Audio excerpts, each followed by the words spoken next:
iPad mic. I got a super fancy mic. I'm going to get a better camera to use on my computer. Is going to be the solution. Look how fancy it is. But Are you gonna play the intro video? He's gonna play the intro video. Though, right? I was just letting everybody see Pete playing with the mic. Thanks.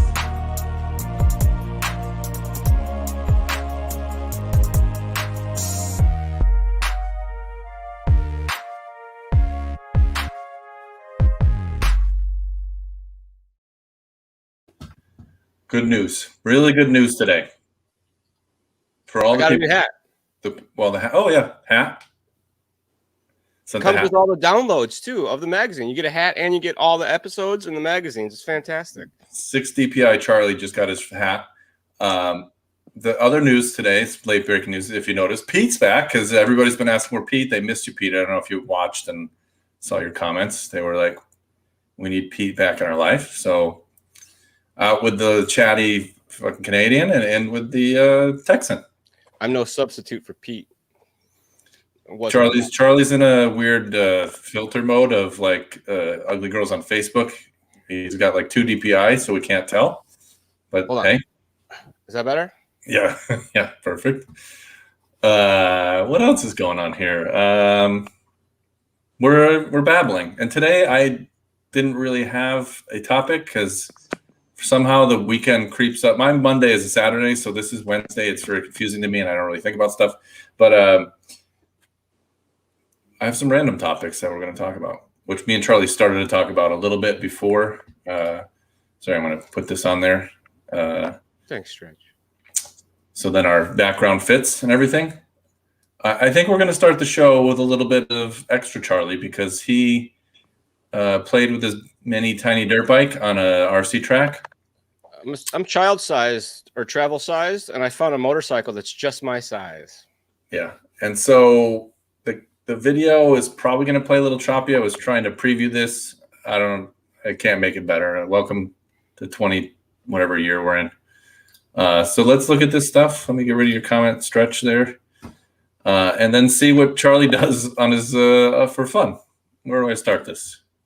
What is? Do I share sound? Let me check something. And it's kind of spoiler alert. You can kind of see what's happening. I don't know if the sound's going to come on because I thought there was a.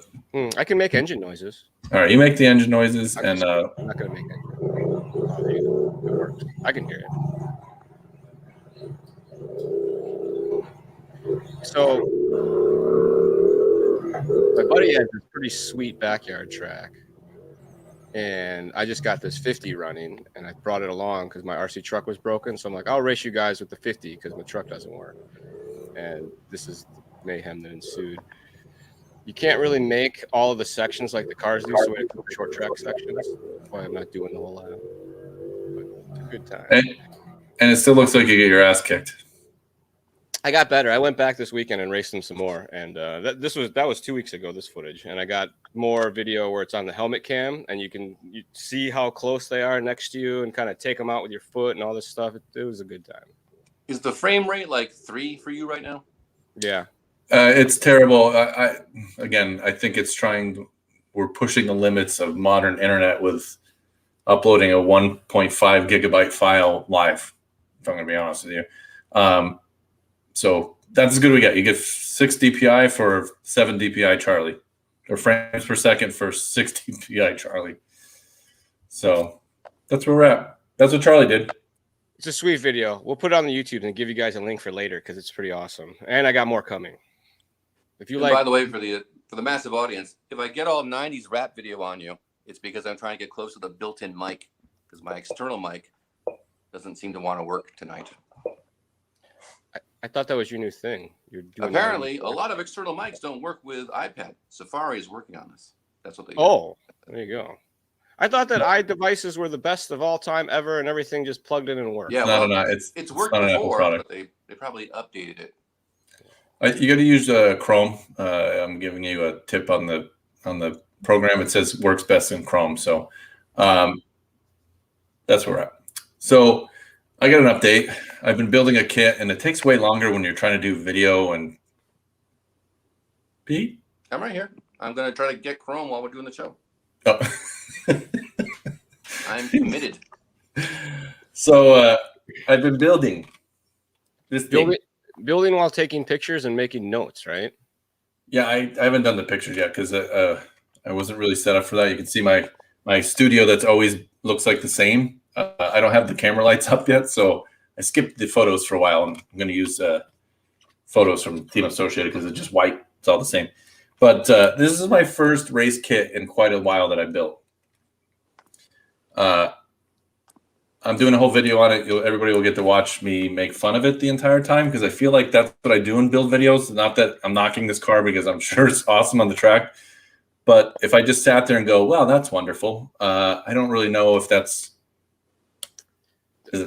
not entertaining to me. So that's never been the experience building anything, no matter how good or well the instructions are. You're not like, oh, this is great. There's always something.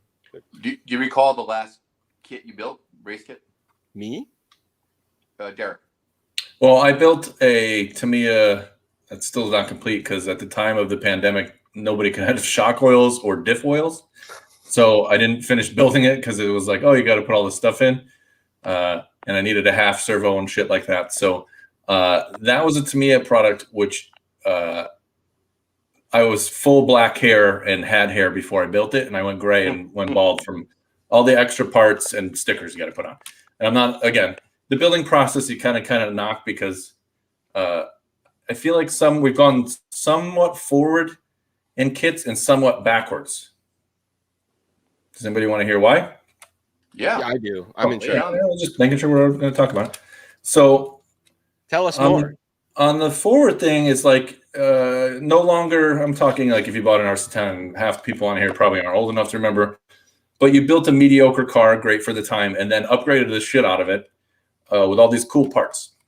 You know, you change your arms, you change your shocks, you change your transmission, you really change the whole car. Now you don't have to do that, which is cool. It includes some of the stuff, you know, they do have option parts. Again, you buy the kit and then they're like, oh, here's a new transmission or something like that. The thing I noticed backwards is, and maybe I'm spoiled for some of the ready to runs and I feel like we just are swinging on nut bags of Traxxas all the time, but Traxxas has gone to taking shit apart very easily. And I feel like the ease of maintenance of this has gone backwards. And maybe that's in a compromise for performance, but to take the diff out of this, I feel like is more steps than it should be. How many screws? Like more than 15? Well, that's a very high threshold of ease of use. Let's see. 1, 2, 3. It takes 4. Like 10 screws to get your diff out of your slash. Maybe if you do it perfect. Maybe. So slash aside, they've done better on some of the other stuff that's easier to use. The slash isn't the best example, but you can take the whole front clip off and back. But It's definitely more than it used to be for me. Like you think of some of the A scale stuff where you could take the diff out of the back with 4 screws. Right. You know what I mean? Yeah. That's even like 4x4 short course rigs. It's not that bad to get to the front or rear diff in most of them. You know, you can. Yeah. Rob is telling me it's 5 screws, but I mean, where would the extra 1 screw come in on that? It's an uneven number because of the link in the middle that holds it. I don't know, but it seems it's just like a little bit of ease of maintenance has been removed. The diff, I was talking, not the diff, the slipper. I was talking to Charlie about this. I get and I don't get. Go this way. The slipper adjustment screw is on the opposite side of the slipper now, and Charlie says because it pulls it in instead of pushing it in. I guess that's more consistent. I mean, is there a way to tell? But what the pain in the ass is now you got to put a slipper plate and then tilt this up, and it's not sprung together. It doesn't snap together. A little bit nitpicking of shit. I mean, it goes together and everything's great. I mean, the transmission spins free and everything like that. You know what this reminds me of? Like a speed control. You got a billion settings now to tune all the little things that probably weren't there before. And it's the same with these, is that the tech has gotten better so that everything's more compact and jammed in there. What do they call it? Mass centralization starts to happen. So you don't have a big spring and a nut hanging off the end of the slipper. I mean, I don't know. Oh, I see what you're saying. So it's off to one, not off to one side. You can use a very long spring so you have more adjustment in your slipper. Like it's not a hairline where it's slipping. Can I ask this question? Did you really ever adjust your slipper? Me? No. All right. Of course not. I didn't race off road. I had to have somebody do that for me. Hey, slipper, and then they do it, and it was way better. I mean, on stock, you just lock it, and then on super modified, you just stock. They take them out now. They sell. Yeah, of course. That's what I'm saying. Like all this technology into a slipper, and it's one of those tech things. Just like you got to have it for this when you need it, then you get to use it. Because in theory, sometime somewhere they're going to race cars where they don't have enough traction. Right. So this is the D version. D you said for dirt? If that's what you want it to be. I thought it was for Derek. It's also for Derek. One of the downsides is, and this is giving spoilers away my humor of my video. They don't letter bag these anymore. So Charlie's famous D-bag photos don't exist. It's bag 1, 2, 3, 4, 5, 6, 7. I feel like pay no attention to Pete flicking in and out of service here. He's troubleshooting his microphone live. It's good. This is the joy of a live show. He's seeing if the light's coming on in that. That's why he knows. And so on this also, there's a crazy a number of adjustments on this thing to where I would never touch them. I don't know if that's a step forward or backwards, but back in the day, you didn't have every pin angle adjustment, every.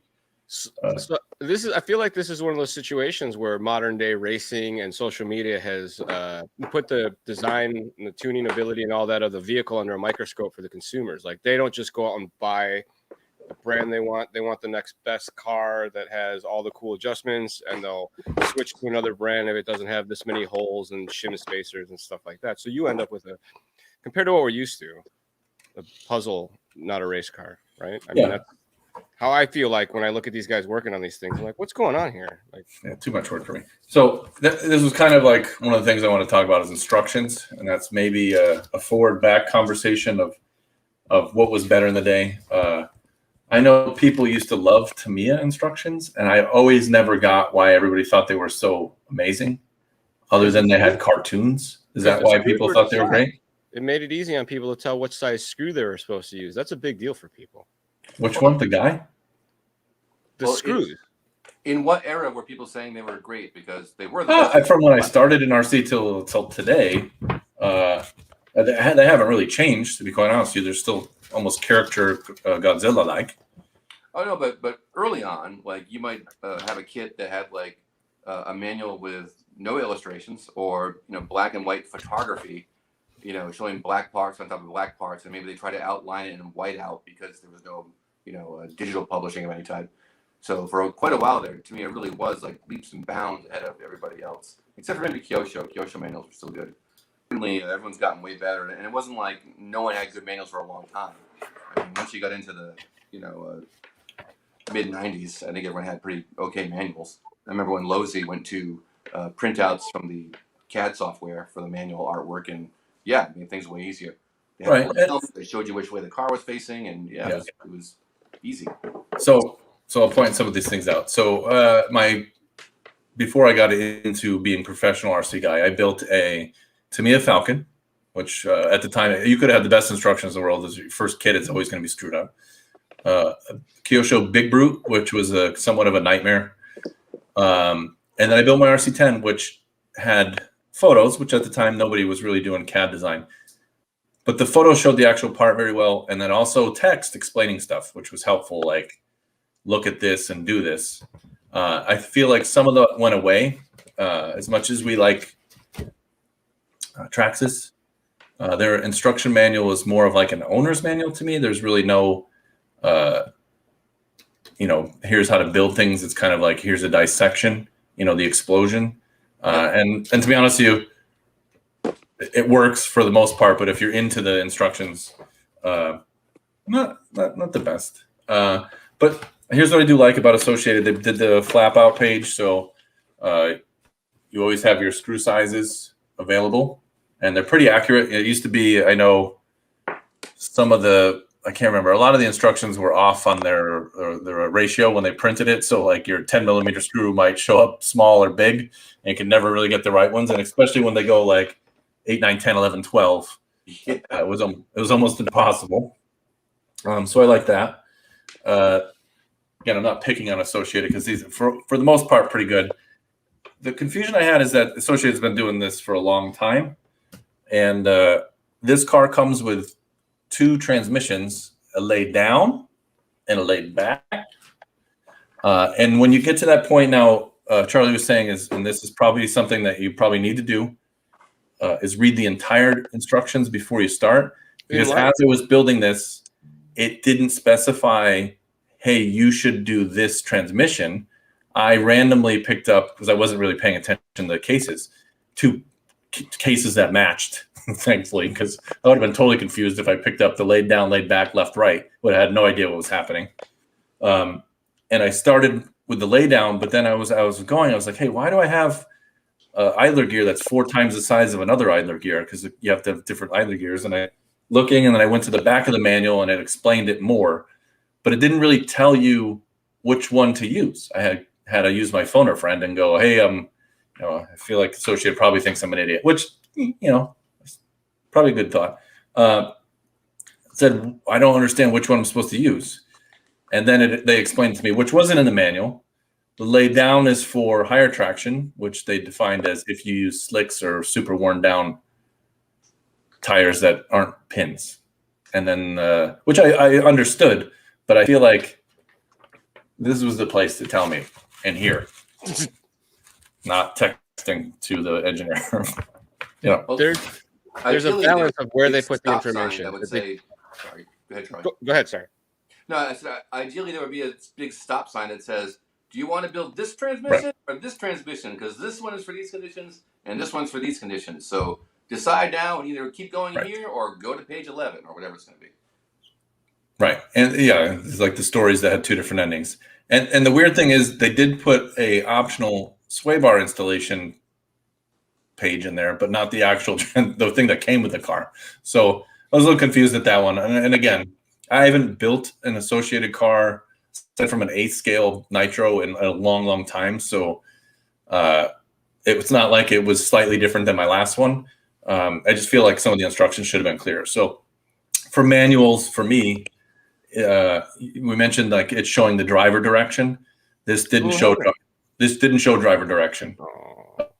So it's very hard to see when some parts are very close to a design that front and rear and left and right make a big difference. Like, I don't know.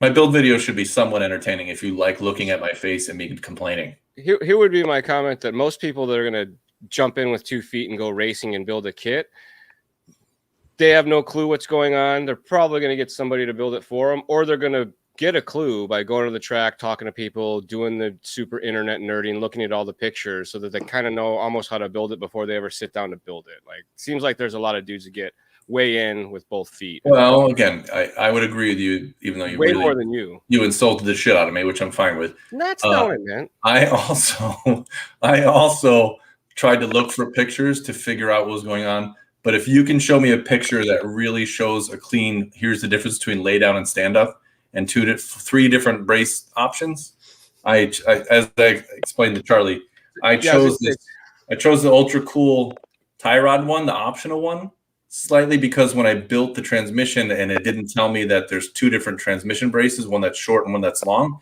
it didn't tell me which transmission it goes with. So I randomly picked one. And then to get the ball out after I snapped it in, after I'm trying to figure out which one goes with what I'm doing, I cracked it. And so I'm like, oh, I'm obviously using the optional one where I have more chassis tuning abilities because that's smarter. Not because I broke it at all. That's what you need is more tuning. How are you trying to get the ball out? I have the tool that has it, but it didn't push out. So I did it the way that broke it, obviously, with pliers. I'm glad you had the tool. Or no, actually not pliers. I used a Allen wrench and kind of tried to jack it out like I normally would, but it's kind of like captured too good.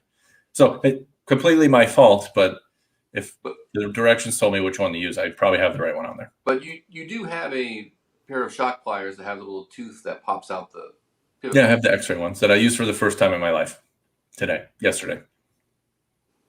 Should have used them to pop out that ball. Yeah, didn't seem to work. because if the ball's too big, it doesn't push into the other part too. But it's my fault. But again, if the manual told me which one to use, I wouldn't have had to break it. Who here has polished the metal pivot ball for a Team Associated T-plate? Ooh, me too. I spent many hours polishing balls. Yeah. Hey, do you want your RC12LW to handle or not? You have to have polished balls and shafts for that matter, because if the front end's not smooth, it doesn't have any goodness to have a smooth rear end. Yes. By the way, Rob, next time I'm going to call you. I understand that the pages later describe which gearbox to use, but the idea is to tell you that before you get 10 pages later. So you could have. You can't go, oh yeah, by the way, 10 pages ago you fucked up. That's why you read it first. What's the first part say? Read the manual the whole way through before you start this process. That's usually their cop out on any of these. Well, we told you to read it first. That's what our manuals say. It sort of does that. But you're asking a guy to read instructions or build. Come on, you know what I mean? Modern man, dude. We read instruction manuals. Men don't read instruction manuals in advance. What are you talking about? They condition their beards and they wear deodorant and stuff, dude. Or don't wear deodorant, whatever it is. What are the worst instructions you've ever seen? Preferably RC, but it could be anything. Our instruction manuals. Well, I mean, we could make fun of IKEA, like some of the Chinese furniture things, but they're actually really not that bad to me. But I mean, if you can't think of a good RC example, then go to something else. But if you can think of a really bad, an example of really bad instructions for RC, let's hear those. I can't say that I've had too many bad instruction manual experiences lately because I have to deal with pretty bad instruction manuals. So I kind of automatically translate terrible instruction manuals into what I understand.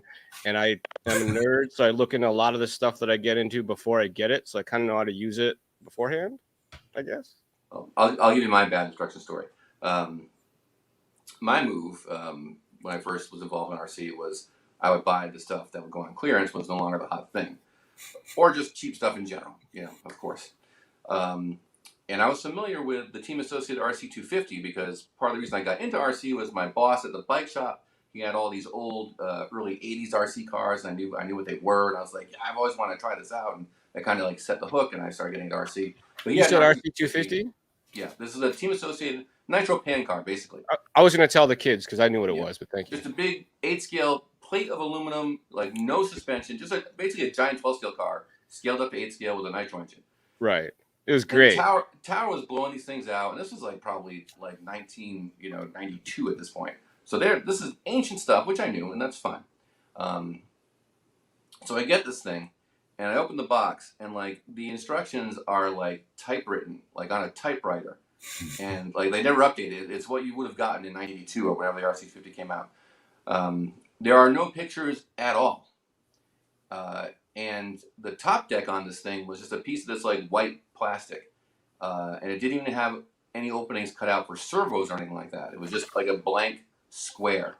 Oh, you got to make them. The instructions, which again have no illustrations, are like, yeah, you're going to have to like cut rectangles in this thing. And I was like, close the box and send it back because that was not going to happen. Like, I knew it wouldn't be fun. Like, I just, no. At that I didn't have an engine for it at that point either. It was like, yeah, I don't need to continue with this project. So that one went away. They gave you hints on how to fabricate your own parts out of the materials that came inside the box. But this is when you could still see the ad for the RC500 with repeat Fusco was still in car action at that time. I think they had a little inset, like also available RC250. Like, so it was still kind of out there as a kid. But yeah, I just pieced out on that one. But that's not really like a Team Associated makes bad instructions thing. And that was just a kit that was ancient and they didn't update it. And why would they? I mean, who's buying RC250s? I wouldn't say anything's like bad, as in like it won't get you through it at this point. But I mean, at this point, I probably expect it to be a little bit more perfect.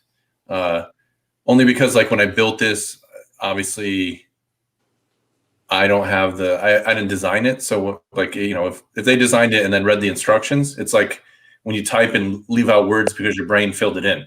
Have someone that never saw the car build the thing, and they'll tell you 10 things that were wrong in the instructions. I mean, I found lots of things wrong.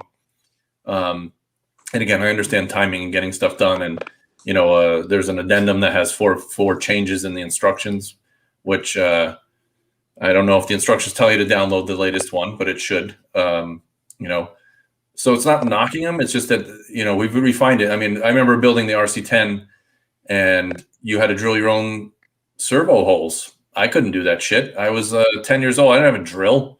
You know what I mean? So it's like, that's why servo tape was invented, but you still had to drill a hole in a Delrin square and mount your own servo to it. I got super excited when I found out I had to drill a hole, and I had to go out to the garage and get the drill and find the drill. I'm like, I gotta use the power tools to make my RC car. Even as late as the early 2000s, Team Associated was selling pan cars where you had to drill out the servo mounts. You had servo mounts, you had to drill them out.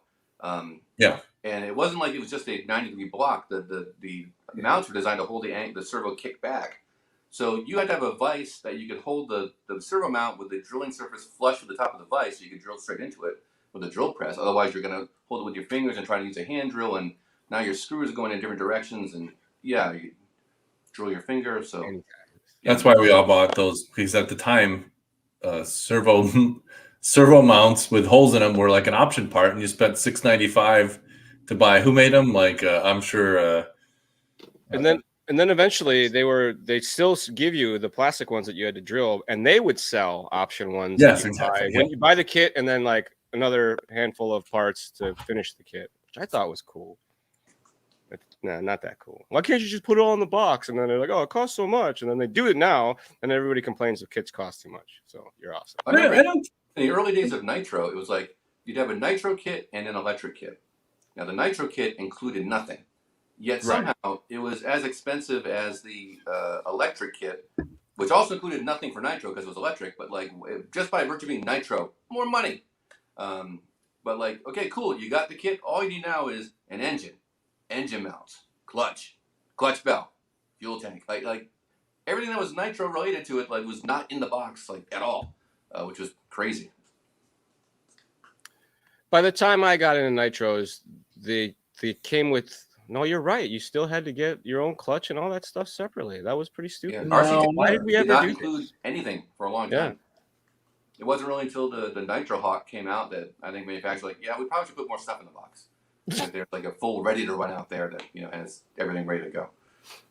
Yeah, and I did build the Swiper speed control as my first speed control on an RC10 where you had a solder, which is another great thing to do at 10 with a Radio Shack soldering iron. Did you have the gun with the light in the end? Because that's how I learned. No.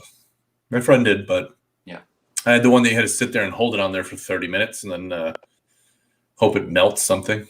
I had the gun with the light, which worked by virtue of heat, but also the sheer pressure as you're like, to get the thing to melt anything. Yeah. That's a pro tip, kids, when you're learning solder, that if you push on it harder, it makes it hotter. Don't do it. That's not how it works. Spread the wires out.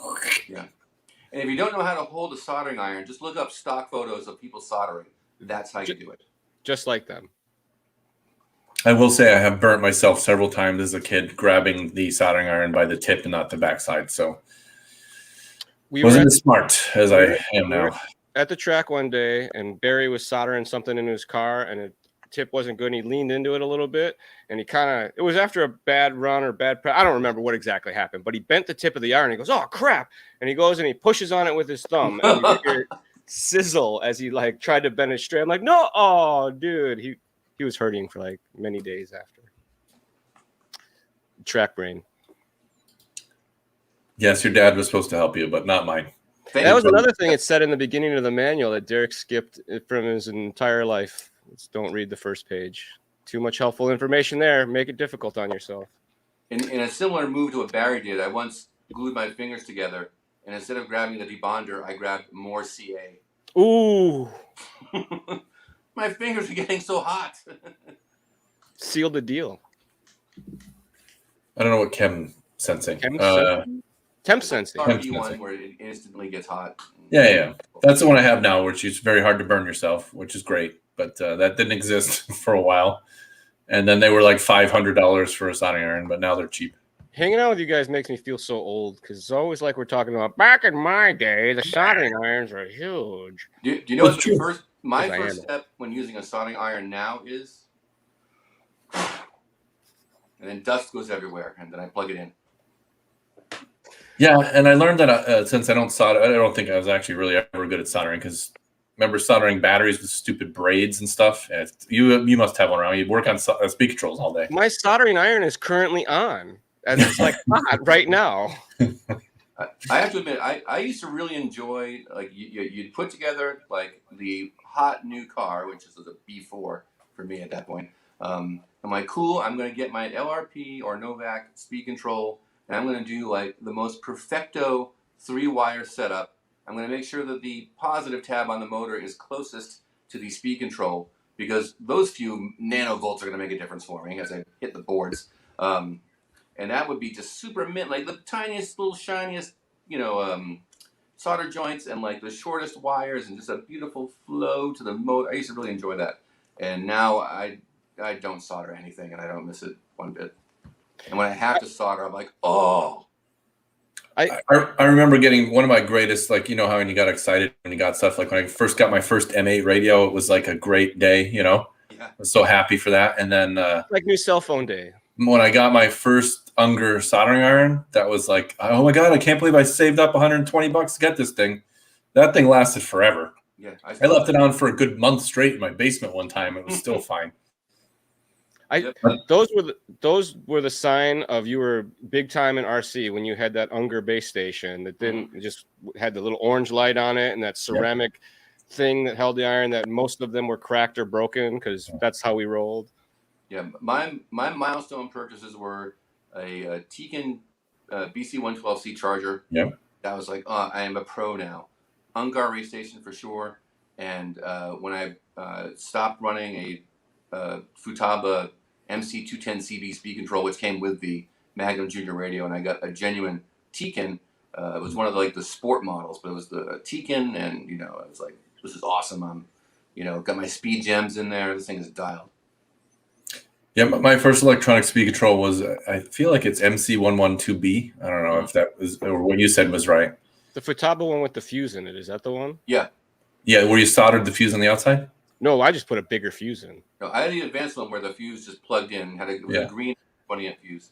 But so for some reason, that was replacing my swiper on my RC10, and it was my friend's. And for whatever reason, it always burnt out all the steps, and all I had was one step. So it was just full throttle. So that's how I learned to drive an electronic speed control, like gas finger. So but it saved the servo and the swiper, so it was definitely better than having a stupid. My Ultima had the Kyosho 3-step, and I never used steps 1 or 2. It was just bing. I mean, you get that Le Mans 240 in there. So. I was like, why do they even have these steps? Who wants to go slow? My first electronic speed control was a T4 that we bought used from the hobby shop cabinet. Rolling the dice. Used electrical equipment. My dad liked to save a penny here or there. The guy at the hobby shop told him it worked fine, so he believed him. And he said, if it doesn't, you can bring it back. So we were in. Well, some of the Charlie actually is the only one that came up with show ideas today, which is funny to me in many ways. He told me that's my job, which I agree with, and then he sent me an email with some ideas. One of them was, and this reminds me because Jim Campbell keeps posting like destruction photos of stuff. I love those. Those are great. And he posted I feel like it was a truggy. And so one of Charlie's ideas is 3 or 5 things every RC person should remind themselves about. Safety, pro tips. So, and I'm still scared of lipos, to be honest with you, because they're weird. Should be. We all should be. At least respect them for what they are.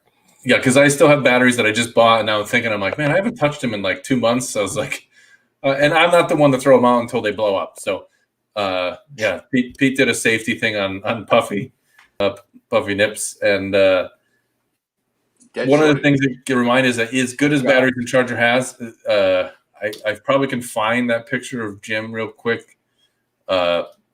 It's not just its charger being real fancy. It's that you're diligent about 2 things.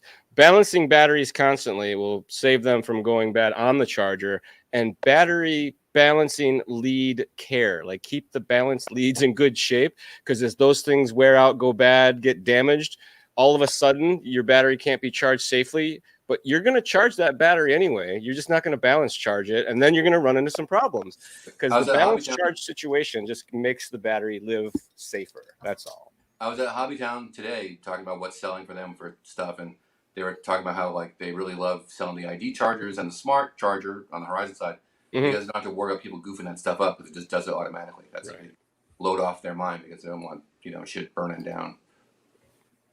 I got a buddy who lost his whole house and all of his family's heirlooms and all that stuff because a lipo went off in his garage. So I mean, it's no joke, man. There's been plenty of carnage. There it is, formerly known as Truggy.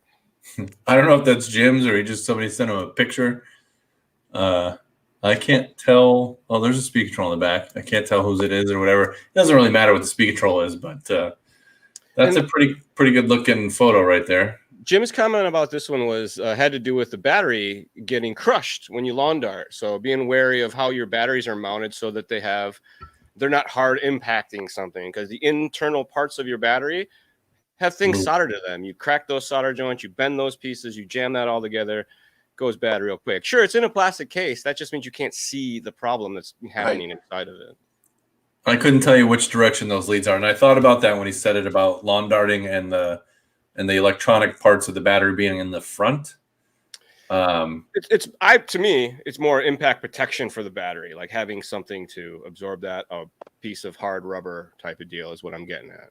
Like, yeah, well, I mean, to me, if that's an issue, the Truggies should have a rubber mounted battery thing where it actually have some give and not be so hard mounted if that's an issue.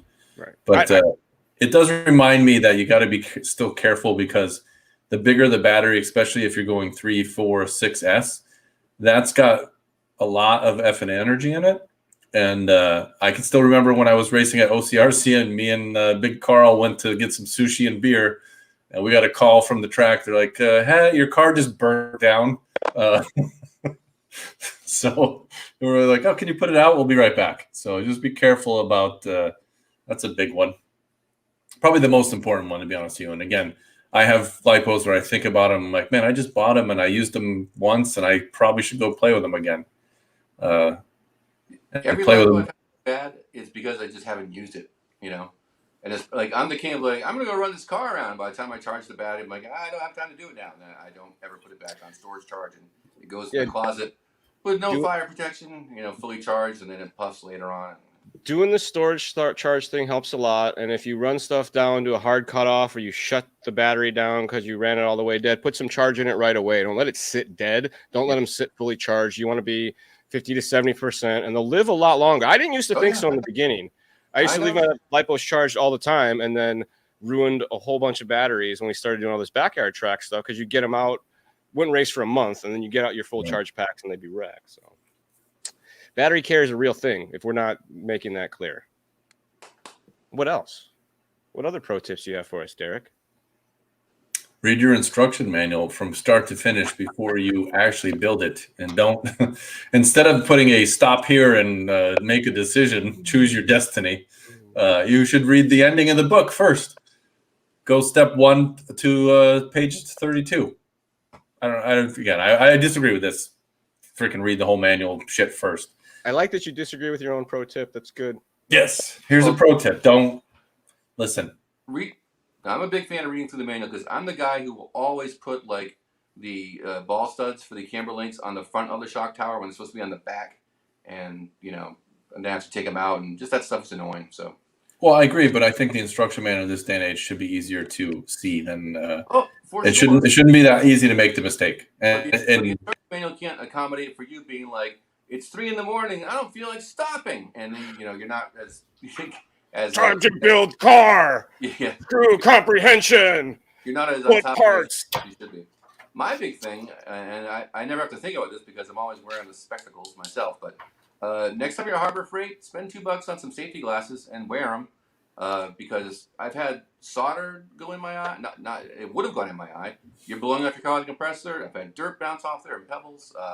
You're using the wire wheel on your Dremel and a wire pops out. So many things have bounced off my glasses that I've been like, oh man, I'm glad that didn't go in my eye. I've been saved by my safety squint enough times that I put safety glasses on now when I use my Dremel. This is how you do stuff? You Dremel and you try to at least get it to shoot away from you. Yeah. Never look down the barrel of a gun. That's a pretty tip too. You don't need to be in the line of things spinning. You could be over here. Not knocking backyard tracks, Joe. I love backyard tracks. They're my new favorite thing. We're gonna have a whole episode about backyard tracks one day. Yeah. And speaking of grinding things, if you realize that you're shooting sparks on top of gas cans in the garage, don't do that. Stop that right away. It was whiskey, not brandy. But yes. Speaking of backyard tracks, Joe has a backyard track that I've never raced on, but I do have cars to race on them. I just don't go. We're gonna go. Part of the thing of me building this with the laid back, not laid down, was because Joe's outdoor track is somewhat true off-road. It's outdoors and slippery. So I wanted to return to somewhat of running outside and get some step pins. Yes. So hurry up, Proline. Send me my tires. So then I can finish it. I got to do some electronics and solder my eyes out, but we're doing spec tires for our 4x4 class in the backyard that we're all running Badlands or Badland MXs so that we slide around and chew the track up and make it loamy. It's great. Yeah, I would have just used the stock slash ones. Those are the most fun because then it's really limited by traction. It's not. Maybe I'll bring that up to the people. Cheap because they'll last for a long time. And they're rated for like 90 miles an hour right on the package, brah. Yeah. Again, I'm a big proponent of making tracks less traction. That's why the stupid carpet stuff. I'm kind of insulted at this point that the main car, keep bringing this back, Team Associated, thank you, is the carpet version because the D was like second released. The RC10 B6.3 should be a D without putting a D on there. The stupid C should be the add-on. Carpet should be the hey, you idiots want the highest traction 12 scale. It's not naturally for dirt. Well, I think for a while there, for a couple years, there was more carpet and turf racing in America than there was dirt racing. So they were just flowing with the times, man. Well, it does go down to that we're confused here, that we don't know what dirt is or off-road. I mean, the carpet isn't off-road. It's indoor. It's like your house. I did Motorama on the East Coast for a couple years, and I ran the 10 scale track, which we lovingly called the awesome track because you didn't have to breathe dust and cow poop all day or horse poop, whatever it was in the other arena. But the way that people would get when the traction would get a little bad, like, oh my God, like these tamper trims that you'd see on the driver's seat. You guys, you're playing with toy cars here. Racing off-road, like you shouldn't expect it to just be hooked up everywhere. Who is racing's most notorious crybaby about that? Like, stop the races, there's a rut that's formed on turn 3. Who's that? Off-road racing? I can't think that there's too many guys that I can recall that were that way. I can think of the on-road guys that were that way. Yeah. That was an on-road. Well, you'd be surprised because carpet, like you would complain about traction. And then, I mean, aside from the track blown apart, I think their off-road traction is pretty consistent. The track just changes. On-road is very subject to temperature, and I only know this because I raced at Tamiya all the time. And if you were the morning heat was way faster. Once that track got hot, it's way slower. And so that was just like, luck of the draw on that one. We used to call it happy hour. To me, it was most asphalt tracks, I feel like, are their best on their cool down cycle. They've been all hot all day, and as they start to drop temperature, they usually get real quick for those evening sessions. Yeah, because it's been running all day, and then everything gets a little better. I was just going to say, indoor off-road, so OCRC, a lot of these places switch to these misting systems, and that means there's a period of fucking slick-ass dirt for a while, because right after the mist, it's like almost undrivable till it dries out a little bit. For like moments, though, like you're talking like a minute. They perfected it in the beginning. They had mist for like 3 minutes, and you'd be nobody would go out. But they used it to water the track, not to maintain it back in the day. I thought. Now these misting systems, I think, are great for the traction addicts that are out there, and it keeps the track real consistent for them. So it's good for the club race guy that doesn't have to deal with who is the volunteer track guy that takes care of the track or whatever the case may be. Because I know that's always a nightmare for these off-road places. I don't know what Joe's talking about, the spur gear cover. Do you need a spur gear cover for carpet racing? Oh, no, it's dirt. Well, racing. this is dirt. I guess I might see what he's talking about. There's no actual spur gear. There's no screws. Standard Is dirt or is dirt just not carpet? In the case of that car, Dirt's dirt. not It is for dirt, but they say that it comes with a laydown, and it says if you use slicks, which you can get. I mean, I'm assuming, to be honest with you, you could probably use this on carpet. Yeah, I was gonna say, what's the difference in the high traction and dirt setup and low traction carpet setup? What's his face going to tell us in a second? But I'm assuming it's the straight arms, because the old kit was straight arms, lay down, and maybe a 4-gear transmission. The gull wings. Is dirt brown concrete or is dirt? It's loose and it flies off the tires. Bitch. Have another. Can't even get out of his chair. Drunk. Like if you're racing on slicks, it's not dirt. That's brown concrete that you're racing on. Yeah, the clay track style, I think. There's clay cars, and then there's hard packed dirt cars, and then loose track dirt's not a thing for your modern day RC racer. But like the car Derek is building, the D for dirt. What is the dirt that D stands for? Well, it's a modern day dirt track, so indoor clay.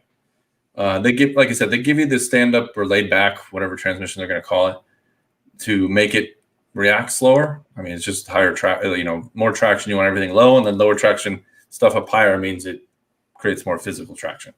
That's what physical traction looks like.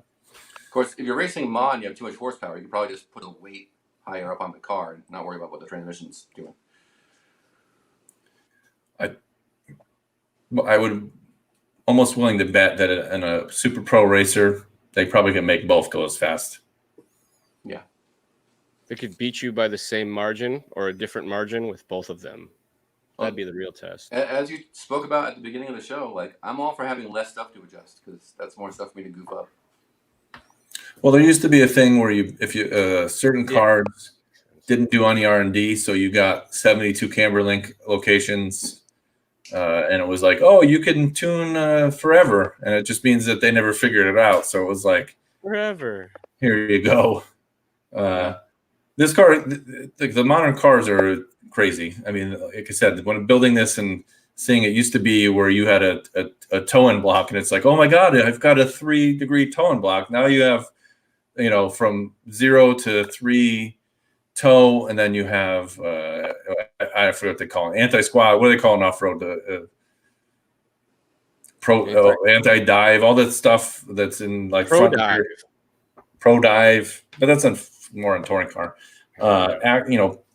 Axle heights, all this crazy stuff. You got Ackerman plates that you can change, and a lot of stuff that kick out.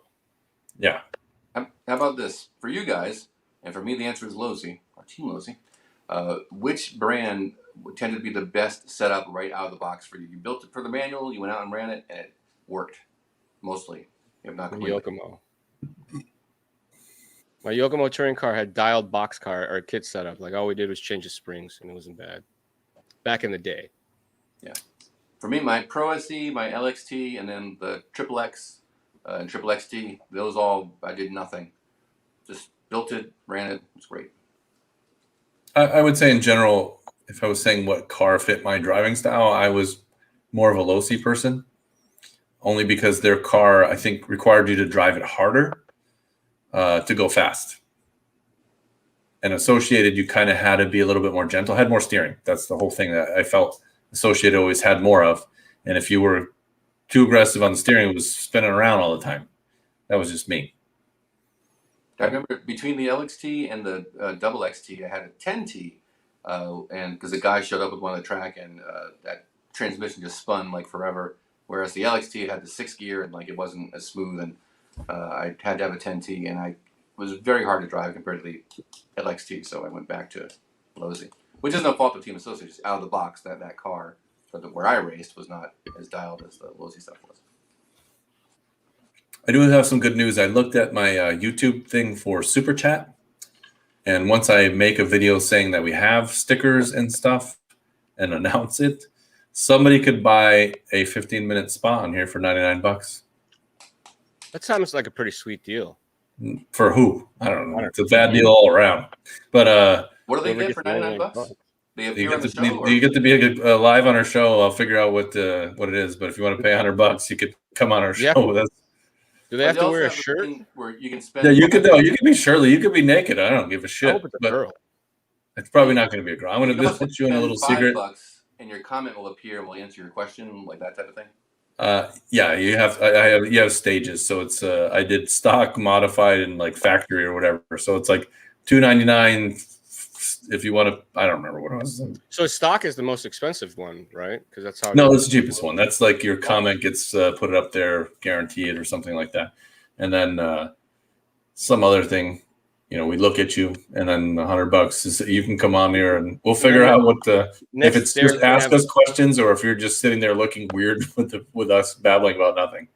Then some people want to show off their RC collection. I think it would be a great way for you to internet brag on how much RC stuff you got. Let me ask you this: as a consumer, what do you think of the idea of super chats? I would never pay unless it's a group. Someone would take girls' top off. I mean, why would I pay anybody to do anything? It's like burgeoning on OnlyFans. Like next up is Derek. Yeah, I want to do $500 to see my nipples. See how many people do that. I said this on our previous show. There's another stream that I follow now and then for my toy hobby. But you're dead to the world unless you're super chatting. Like you're not going to get reacted to or respond. Like you're just dead. Give me $5 and we can talk about He-Man. Like that's in our defense. And I've said this, and I don't repeat this all the time. This is a live show between three of us, and people can comment. We're not here to answer questions or to look at them. It's just it's a courtesy. We're just babbling. We're not babbling with you because I watch these shows. I watch shows that people are concentrating on the comments, and they just sit there and go, "Okay, hi Joe, hey Brian, Bam."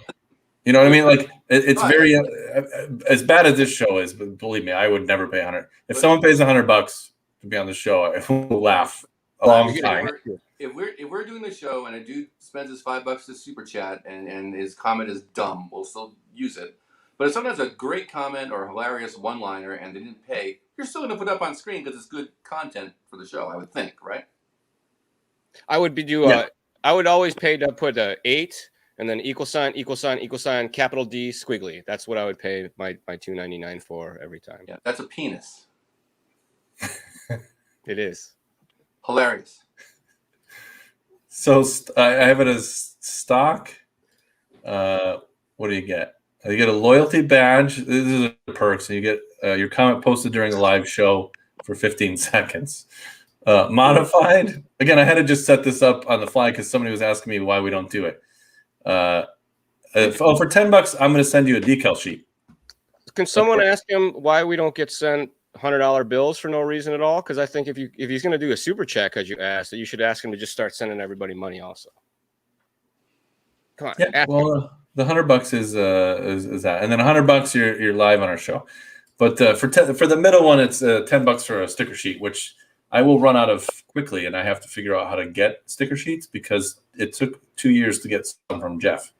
So I will have to figure that one out much faster than 2 years. Yeah, I need to have Jeff send me the sticker sheet art so I can have some made up. I have it. Oh no, I don't have the art. I just have the vector.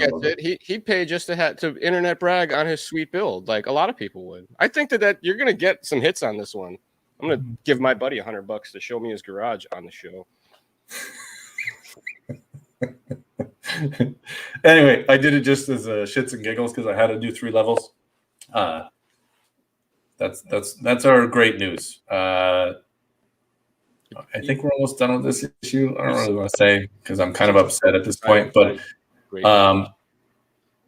that's all our news from us. Nothing's come out recently. Charlie mentioned supply chain shit that's screwing everybody. I work at a Honda store and we're running out of cars. Not that anybody cares. I had to wait 6 months to get my Honda 110. It's here. I get to go pick it up tomorrow, finally. What the heck? Is that a dirt bike? Mm-hmm. Traxxas is showing the transmission for the Drag Slash. If you want to check that out. I'm sad they won't just show us a picture of the thing already. Like, come on. I think we're supposed to have one by now, but I don't know. I don't know if Pika has, but no, you'd know if I had it. Maybe it's a secret. Yeah, the rest of everything in RC. I mean, this is my thing right now. I'm building this. Like I said, this took way longer. If you sat down and built this, you could power it out in probably like 5 hours. But when you're trying to do a video and you have to text the engineer which way something goes, it took a little longer. And my video will help you. So I recommend not reading the manual and watching my video first. That's another pro tip. Watch the how-to videos before. More entertaining. Yeah.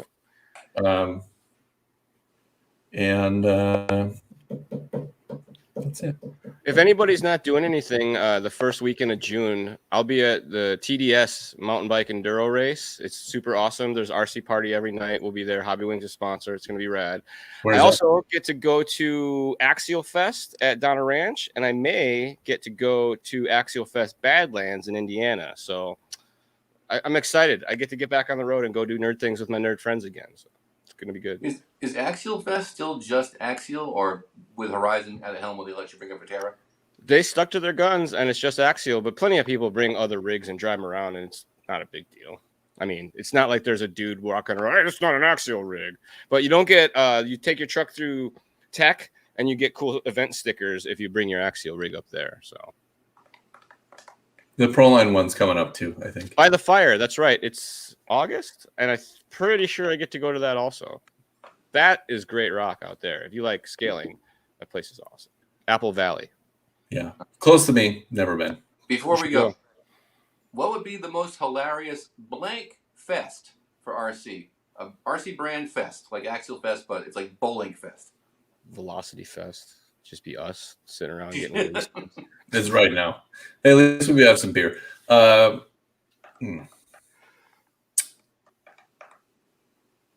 I would actually be into an RC balloon fest because you could do balloon racing, like when they had the big RC sharks floating around. I would like to do an RC shark race indoors. I think Mardave Fest will be off the chain. That's the word. I can't even believe that car's still available. To be honest with you, once you showed me that, and I looked at it, I was like, no wonder why England's going through Brexit. Marui Fest could be good. Well, I have to take a vacation and do it, but I would do a velocity fest at Joe's track with we'd have to do our beer race though. You have to chug a beer to do the next lap or something. Everybody would have to have a hat and a velocity sticker to get in. Or buy the super chat. Yeah. And bring beer. I'll cook some good food. But I think we've run out. We're totally out of shit to talk about right now. I'm out of drinks. I only have a little bit of water left. I drank my double black. I'm going to try to put some electronics in a minute. And then remember, don't read the instructions. Watch my video. It's 3 months past the release. And it'll help you in hindsight, just like skipping to page 21 to build page 3. It's 3 months past the release. Yeah, it's similar to reading the end of the book first, so to remember how the front of the book works. You'll never sell me on that. You have to read the end of the manual to figure out how to do this. Page 3, stupidest thing I ever heard. Today, and everybody has opinions, and they're kind of like vacuum cleaners. Some of them suck, some of them don't. They make a lot of noise too. Yeah, and don't take my opinion. I'm just trying to be entertaining, which doesn't work. So I'm trying to find the "Get the Hell Out of Here" video. Which you have a video for that? Yeah, right here.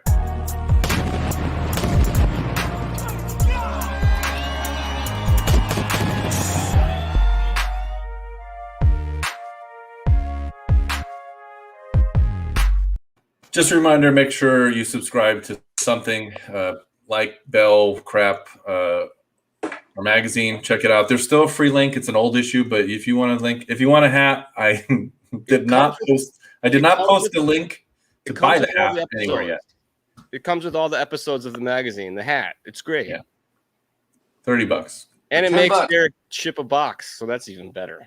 Yeah, I almost forgot. Actually, one guy did buy it. Thank you. I forget your name, but you should have your hat as well if Charlie got it. It was going to Utah.